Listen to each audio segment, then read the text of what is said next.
ছিল 25শে ডিসেম্বরের আগের রাত্রেবেলা। আমি ওকে এরকম মাথার কাছে গিফট রেখে দিয়েছিলাম। সকালবেলা ও গিফটটা দেখে কতটা খুশি হয়েছে। এই এতটুকু চাঁদ মুখের হাসি দেখার জন্যই তো আমি এটা কাণ্ডটা করেছিলাম। তো যাই হোক, তারপরে আমরা বিকেলবেলা বেরিয়ে পড়েছি ঘুরতে। তো দেখতেই পাচ্ছ এখানে আমরা এসেছিলাম ঘুরতে। এখন আমি সিঁড়ি দিয়ে নামছি, কারণ আমি এখানে আসবো বলে বলতে বলতে কিন্তু আমি এসেও গেছি, আর তাড়াতাড়ি করে কিন্তু হাঁটছিলাম। তো দেখতেই পাচ্ছ খুবই সুন্দর জায়গাটা। তো ওখানে ঘোরাঘুরি করে আমরা এখানে আসছি রাজা ভাত খাওয়া।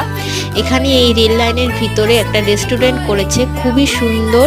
তো এখানে আমরা অনেক ধরনের মা মেয়ে পোজ দিয়ে ছবি তুলে নিয়েছি, অনেকগুলো ভিডিও করে নিয়েছি, আর আমরা ভিতরে ঢুকে অনেক কিছু অর্ডার করে খাওয়া দাওয়া করে নিয়েছি।